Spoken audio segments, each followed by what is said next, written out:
Hello there, it is I, Richard Morlock from Urban Morlock Healing. I'm going to do a present and future reading based on somebody in a karmic situation. So it could be a relationship, job, friendship, family dynamic, whatever. We'll see kind of where it goes, okay?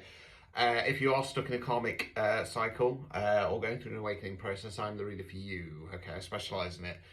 Private readings are available. Cheapest options are in the link tree in my bio. Otherwise, contact me via the verified Instagram account or urbanwarlockhealing.com. So, we'll start with the present spread, see what's kind of cracking off, and then we'll do one second video, part two, probably a couple of months later.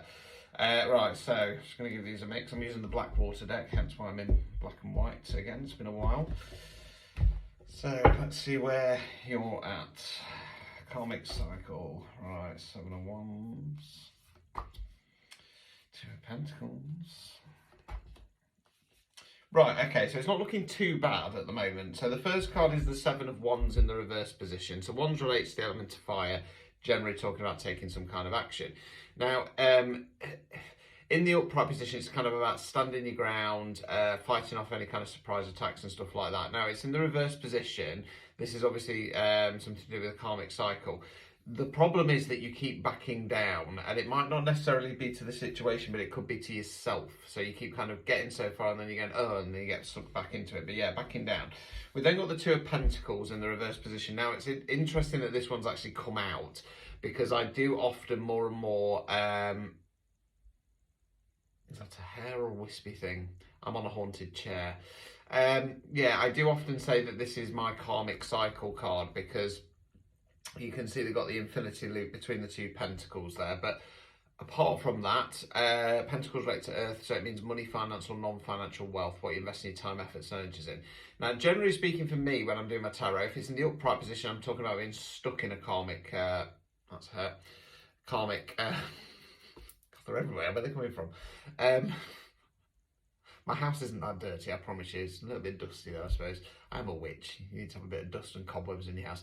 I can't forget what I was saying. Yeah, in the upright position, I tend to talk about this being stuck in a karmic cycle. In the reverse position, I tend to talk about starting to break away from that. So you're still in it, but you're starting to want to break away from it. We've then got a really important card. We've got the Strength card. Okay, so we're talking about finding that strength to start breaking the cycle. So let's continue.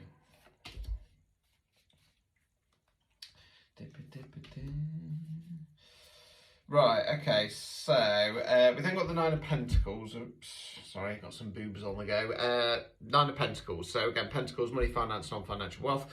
9's are reflection cards before we go on to 10 and close down the cycle. Now again, this one's quite an important one, because the lady in the garden that I'm covering up here, she's looking over the Pentacles. They're supposed to be like fruits or flowers, and they finally come to bloom. So she's doing a little bit of looking back, and she's saying, you know, look at all this hard work I've put in. Look at, you know, I've put a lot of hard work into whatever this is. And it's, normally we'd be saying it's going in the right direction, but I kind of want to go more along the lines of saying that she's looking back, and although things haven't been great, she's started to find the strength, and she's realised what she's brought to the table. She's realised, you know, what her self-worth and value is. And that is so, so vitally important when it comes to karmic cycles of any sort, because we need to break out of them. We need that strength. We need to realise that, you know, we deserve more. We're owed more.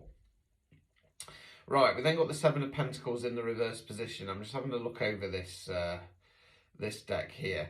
Now, in the upright position on this card, it's a little bit grim. I'm not going to show it too far, too closely, because I don't want it to get blocked. But there's a chap sat on a bench, okay, and he's got an arrow going into his face as he's trying to catch the pentacles.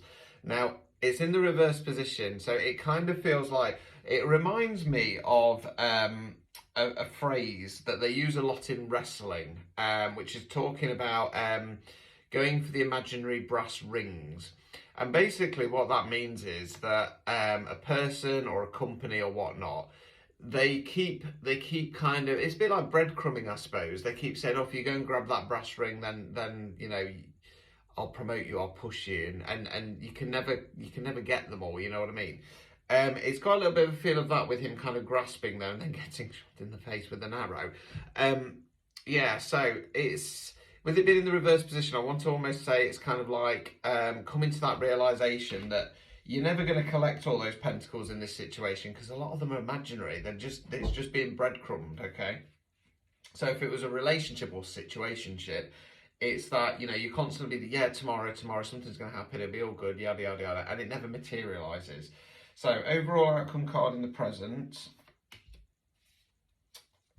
3 of Pentacles. Right, okay. Right, which way do we go with this? So this card for me is the collaboration card, okay. Sorry, I just saw something white floated and then I go off again.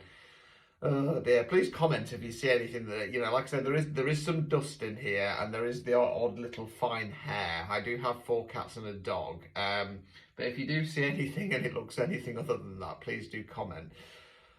Right, on the standard rider weights, we've got 3 characters that I call the landowner, the builder and the architect, and they're all working together to build this beautiful cathedral. The idea is that they've all got different roles, they've all got different skill sets, but, you know, they're working to the same long-term goal. Now, what I'm getting from this deck, on the Blackwater deck, there's one chap there who stood on that log, and he's doing the hard work, and there's a couple arm in arm down here who are just watching him do all the work.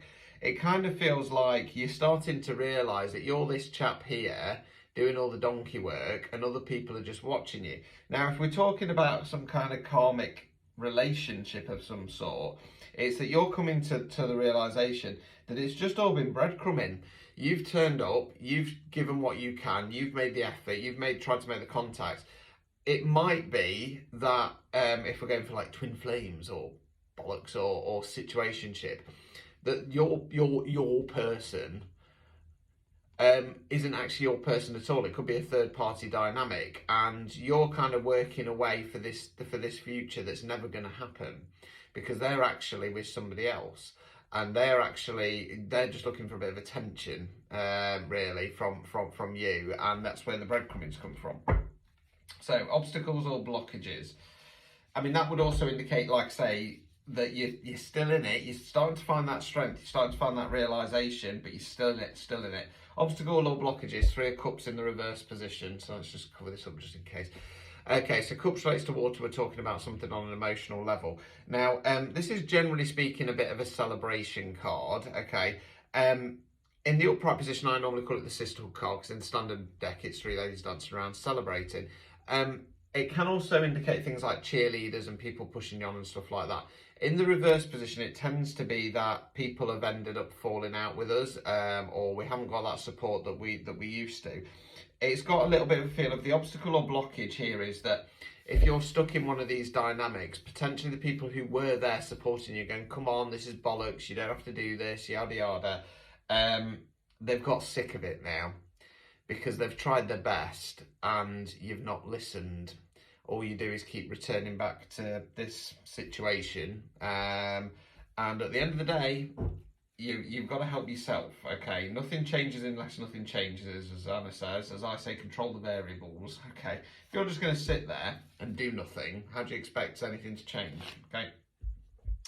Right, I've got a penis here, so I've got to colour that up. So removing any blockages, we've got the Page of Wands in the reverse position. So again, Wands, fire, action. Pages, well, the court cards can represent energy within ourselves or somebody else.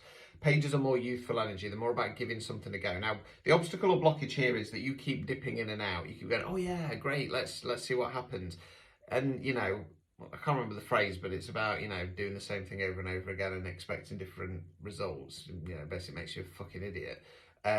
So yeah, it's got a little bit of air of that. Stop being a fucking idiot. You know what I mean? Nothing's changing. You are starting to realise that this is a load of bollocks, but you're still in it at the moment. So let's go to part 2. If you don't follow me, please give me a follow whilst you're there. And yes, we'll see where you're at in about 2 months' time. Hopefully you've stopped being a fucking idiot.